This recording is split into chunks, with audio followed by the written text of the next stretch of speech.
YouTube, Dan here. This is a review on this AR-15 custom built. I'll go through all the parts and everything with it.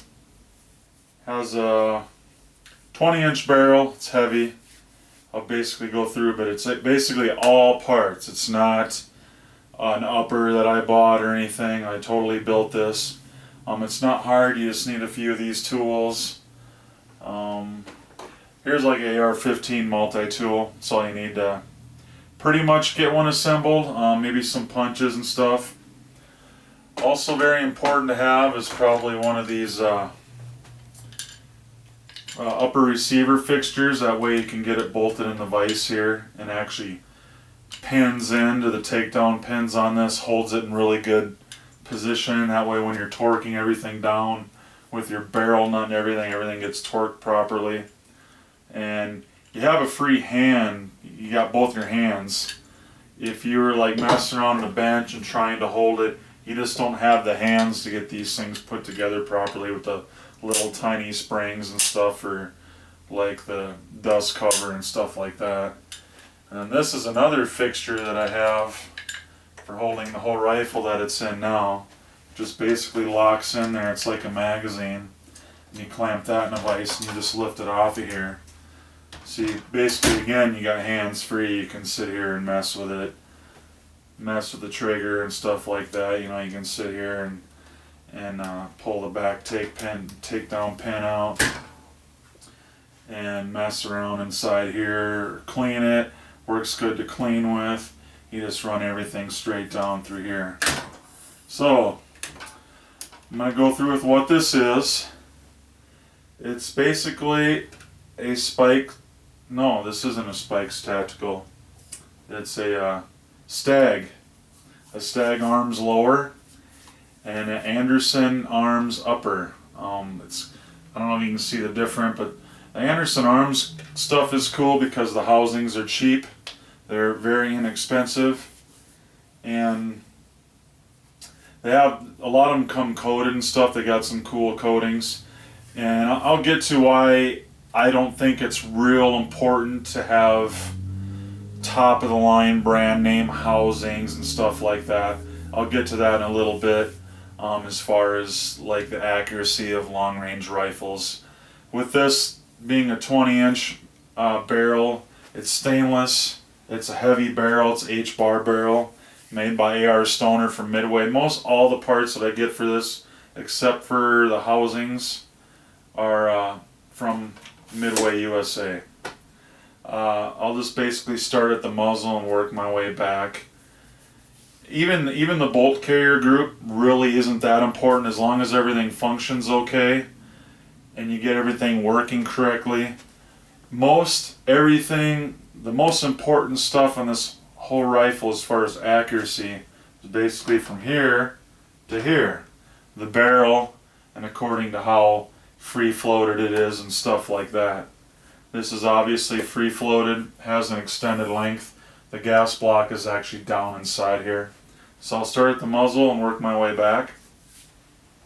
This is also this is a 223 rifle, or it's a 223 Wild, which is like a competition chamber, but it will accept 5.56 or 223 ammunition.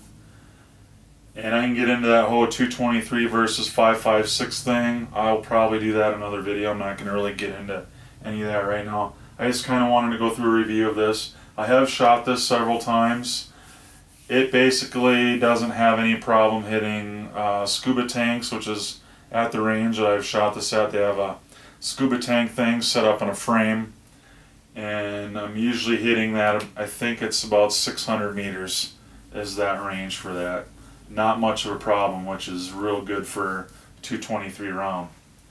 So you got the AR Stoner muzzle brake, Midway USA's basic brand. Their barrel, AR Stoner barrel, I did some research on who makes AR Stoner barrels. It's ER Shaw over in, I believe, their company's in Pennsylvania. Decent company. I have 2 rifles with their barrels, have 0 issues with accuracy of any kind. Quality's good. I've heard some reviews where there's burrs back here inside the inside the chamber and stuff where the star chamber is. There's some burrs and stuff. You just get in there with a file, clean it up, and you're putting it together. Just don't slap together. At least got to inspect your parts. This is a Nordic Components free float tube, and what's cool about that is it's a straight up tube, and then it has holes all the way around, and you can buy the rails different lengths. I just have one on the bottom so you can fit a bipod here, obviously, and then I have an upper rail if you want to put front sight on here with the rear sight, you know, flip up. I'll kind of show you how I have it set up in this other rifle, the carbine. But it's cool, you can get whatever lengths, you can put your rails wherever you want. You don't have to deal with the full heavy size quad rail anymore. Everyone's making the stuff separate. Basic, I think it's pretty much a no-name bolt carrier group. I just bought it. Like I said, I don't have much concerns with a lot of the parts from here back. As long as the buffer tube and everything matches the gas system, it tends to function pretty well. So, regular bolt carrier group. The upper is Anderson arms, like I said. The whole trigger group assembly, the parts was from DPMS. Got the whole parts kit. This is a Magpul MOE grip with the bottom detachable housing where you can put stuff.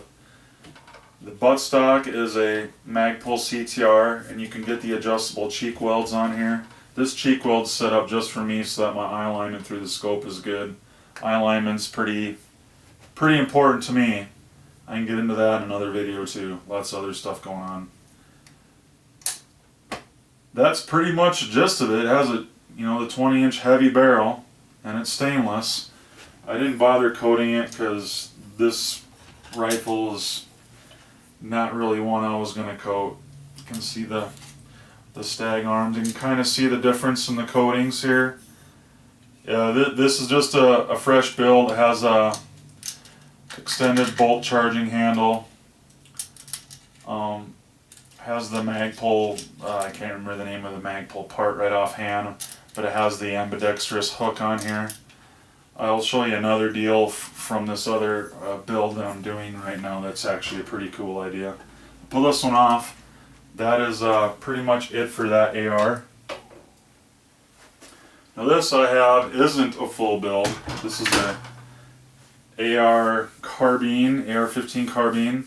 What's cool about this is a DPMS upper, basically from here forward. This is all DPMS parts, the bolt carrier group. I just bought an upper and slapped it onto this plumb crazy lower.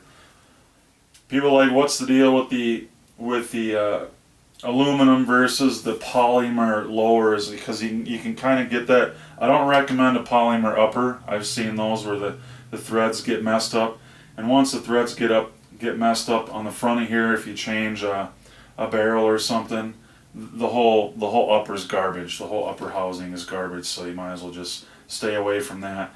But the lowers are pretty cool. What I like, and any guy that has an AR-15, if you were to take this, you have a lot of play. You can actually kind of maybe see me move this. There's a little bit of play in here. Housings, different brand housings might get them a little bit tighter, but what's cool about this polymer is it fits really tight. I mean, I can take this barely moves in here. It feels tight, you don't feel any slop. So the polymer lowers fit tighter on these uppers with plumb crazy anyway. There's Frontier that also makes some polymers. I'm not sure who has what available. I haven't looked recently. All the other lowers that I have in this build. This is another Stag lower housing, just stripped. I was just checking out this new grip on here. This also has a quick detach. This is a Stark Industries grip. Stark Equipment, I'm sorry. If you look it up on the internet, you can see it. Stark Equipment Corporation, which is kind of funny because the whole Tony Stark Iron Man thing, just weird.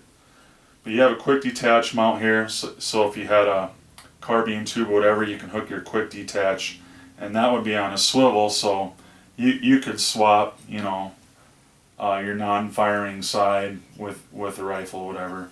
This is a build in progress. I'll do a video on that when that's all done. Let's set it up there. So this is a 16-inch rifle length gas system along with the rifle length gas system on that. What the difference in the rifle length is you've got a different gas system on here.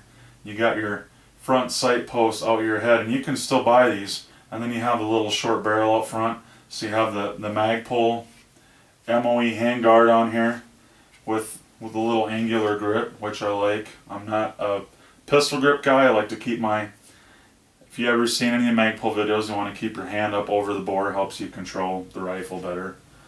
I have a flip up sight here in the back, which is Magpul. All this paint on here is basically Duracoat. And then this is the UBR stock that Magpul has also. Why am I retarded? I can't. Just flip the trigger and it's adjustable in many different positions. It's got a little pocket back here. You can lock it in position. This red dot is a Burris. Burris red dot. What's the model on this? This is a XTS 135. Not even sure if they make it anymore. They make similar stuff. It takes a little 2032 watch battery. Has 11 adjustments on it for as far as brightness. Whole grip on here. And then I have a Wilson Combat. I think it's a Wilson Combat. Charging handle latch on here. And then I have the quick detach thing on here for the single point sling system on here. So that's basically this one set up. I have a couple rails up on the sides here. The left one is for a light. I have this sling mount here. I'm probably going to do some more adjusting around. You can mess with the AR for a long time to totally get it the way you want it. And then once you get it the way you want it, you can decide, oh, I don't like it this way, I'm going to change something else. What's cool about ARs, there's so many things you can do with them. But this is the carbine that I have right now, and then that is the long range 20-inch barrel one. And that's pretty much what I have for the AR stuff here right now. I do have the 308, which has a 24-inch barrel. If you look into some of my older videos, that's on there. That's pretty cool. This is a Swift Optic. I forgot to go through that. Burris AR mount. They have Nikon that I think makes them. LaRue Tactical makes some good stuff. I think Burris now makes the cam style. It's got twist handles on here that I welded together on my own. That you just have two different offset handles and then you just untwist them and this comes off. Just a quick note on this scope, it's a Swift tactical scope. Most all my scopes are mil dots. This one particular, I don't like it. And if you get a chance to buy a Swift, don't do it. Buy something else that's a little more rugged. What I've had issues with is the way they attaches ocular bell on here. There's 3 set screws is all that holds it on there and tight, and they back off and this thing starts wiggling and your reticle starts bouncing around and crap when you're shooting it. Don't like it at all, so stay away from that. But the rest of the build on this rifle, perfect. I like it. I am going to get some SWFA Super Sniper scopes. I'm going to probably put one on here, put one on the other 7mm Sharp & Hart rifle I have, some other things. But that's pretty much it I have for these 2 AR reviews. Thanks for watching. So subscribe if you want, or if you don't, that's okay too. Everyone's really fed up around the whole subscription and stuff. I guess you can get paid from YouTube and blah blah blah. That's cool and everything, but I'm not going to do that. You know, it's just, you know, if you want to, I'm doing this for fun. I'm not doing it to make a living. So watch my videos and hopefully it's, you know, educational. Try to put people through less headaches than what I've had to deal with. You know, maybe help save some people some money, stuff like that. I don't really want to try to promote a whole bunch of gear that is a bunch of crap and stuff like that. I mean, I'm going to try it out first before I go ahead and try to put my endorsement on there saying this is a good product or whatever. If it's crap, I'm going to tell you it's crap. Like this Swift scope is crap. Don't buy one. They're not built well. And if they get a hold of this video, oh well, they need to make a better product then. That's it, YouTube. Thanks.